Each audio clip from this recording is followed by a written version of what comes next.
Welcome to my YouTube channel physics with Sajal. আজকে আমরা ইলেকট্রোস্ট্যাটিক্সের 58 দাগ নম্বর থেকে শুরু করব। তো আমাদের কোশ্চেনটা বলছে 20 সেন্টিমিটার ব্যাসার্ধ বিশিষ্ট গোলীয় ধারকের ধারকত্ব হলো। তো 20 সেন্টিমিটার ব্যাসার্ধের গোলীয় যে ধারক হয় তার ধারকত্ব কত হবে এটা আমাদের বের করতে হবে।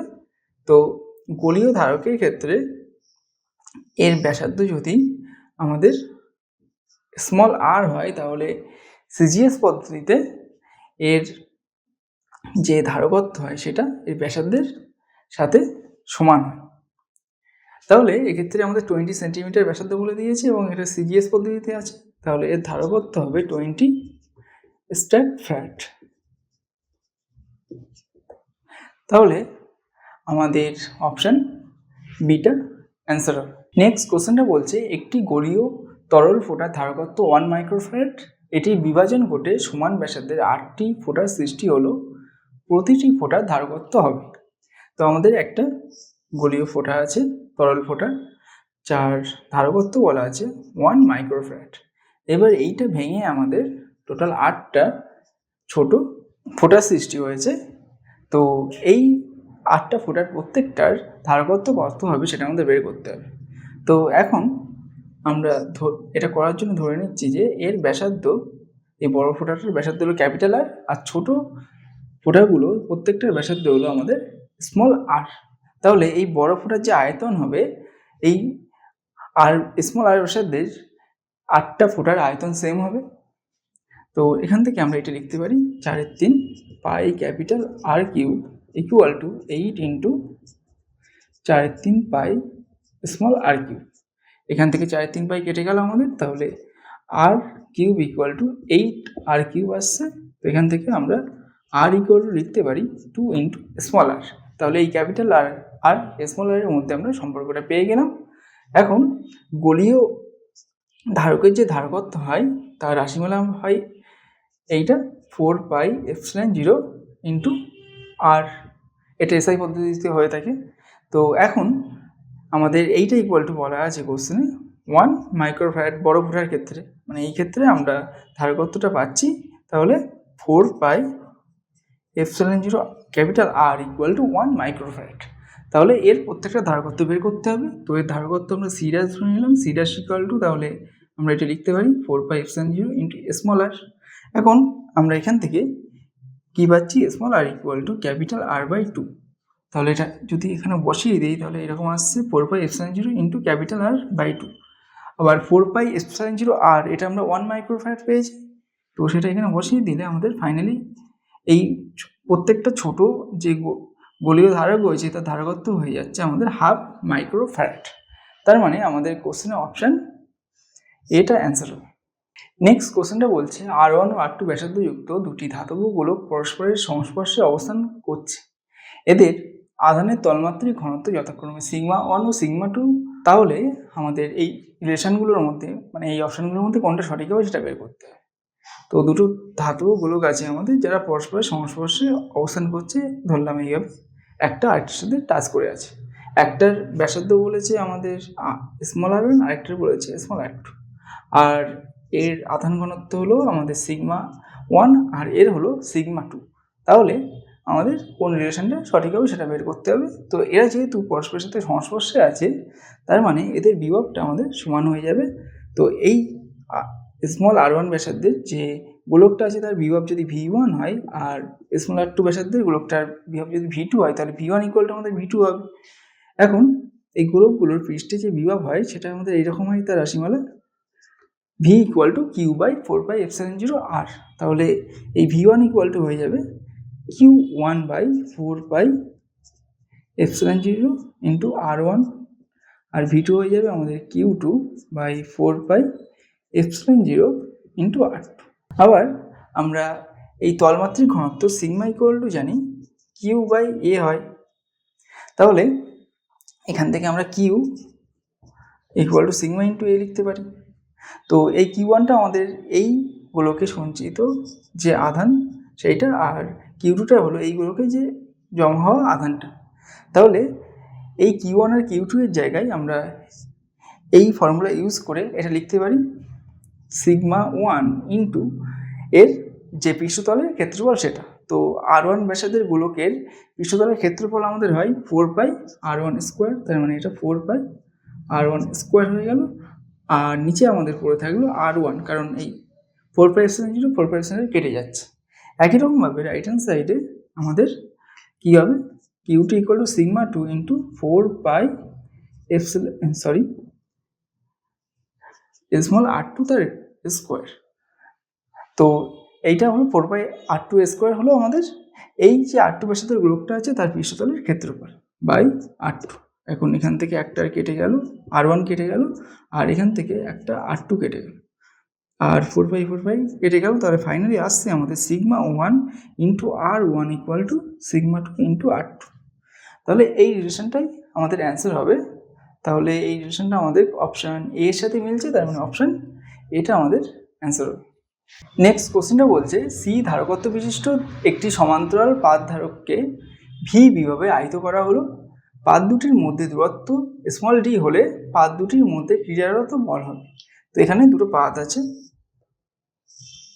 এই পাত দুটোর কে আমরা ভি বিভাবে আহিত করছি, মানে এই দুটো পাতের মধ্যে যে বিভব পার্থক্য হচ্ছে সেটা হলো আমাদের ভি, আর এদের মধ্যবর্তী যে দূরত্ব সেটা বলা আছে আমাদের স্মল ডি।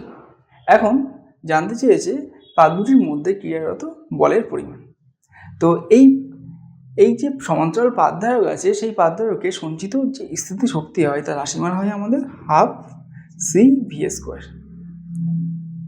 আবার আমরা জানি যে শক্তি আর কৃতকার্য সমান, মানে কার্য করার যে সামর্থ্য সেটাকে শক্তি বলা হয়।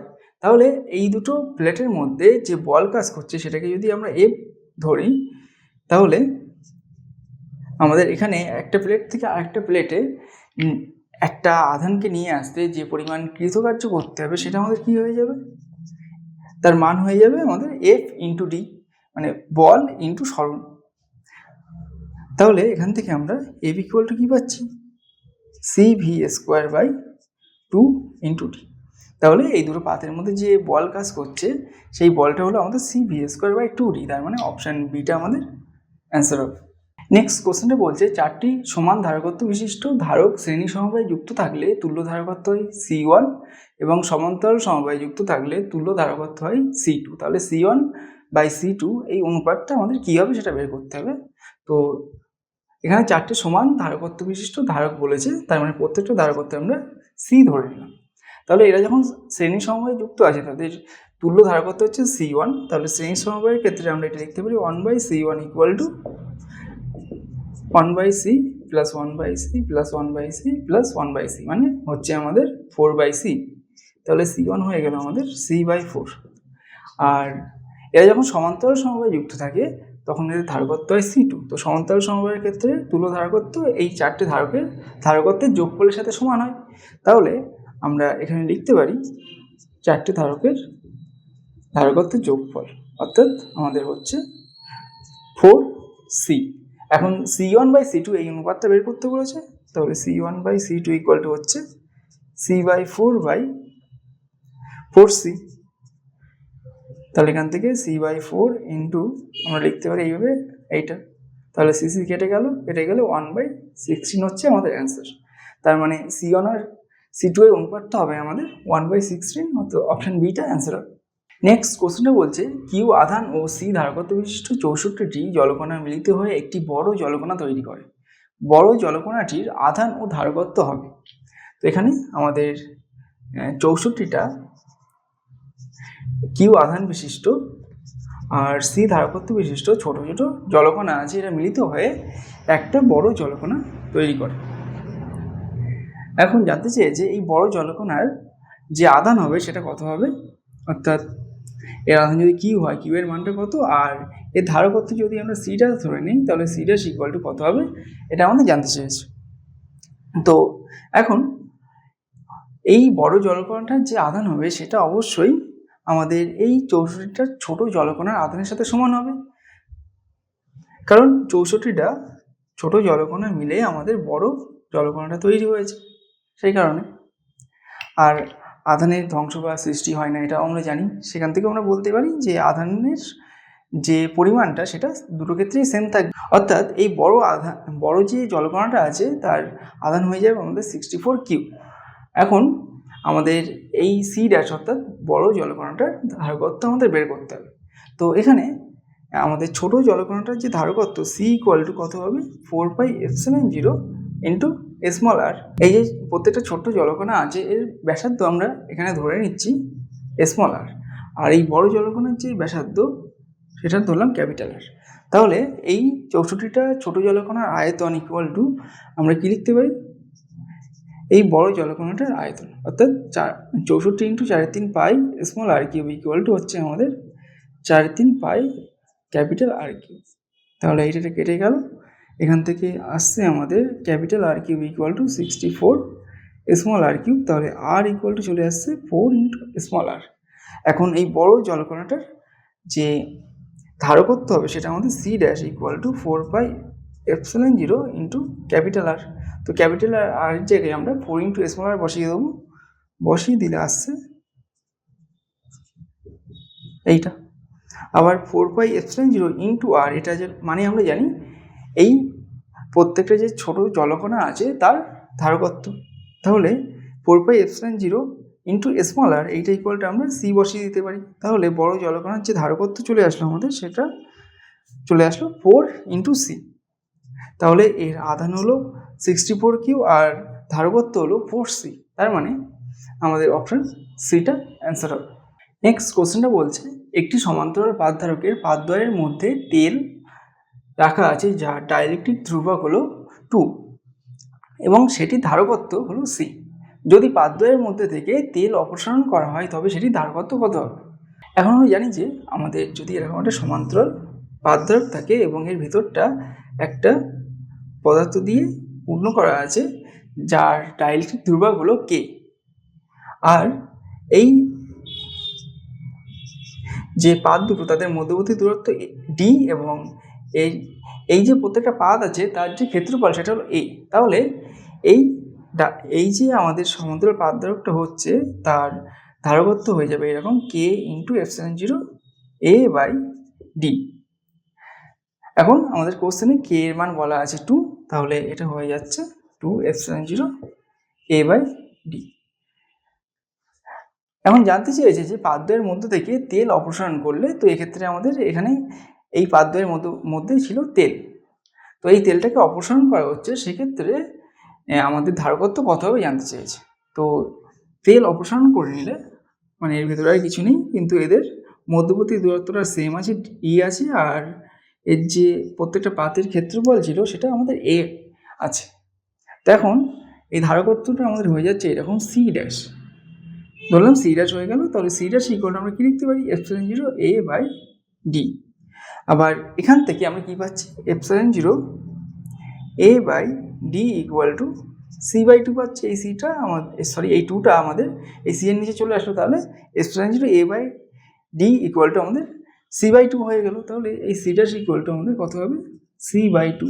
তার মানে এখন তেল অপসারণ করার পরে ওই সমান্তরাল পাতদ্বয়কে ধারকত্ব হয়ে যাবে সি বাই 2। তাহলে অপশন ডিটা আমাদের অ্যান্সার হবে। তাহলে আজকের ক্লাস এই পর্যন্ত, দেখা হচ্ছে নেক্সট ক্লাসে।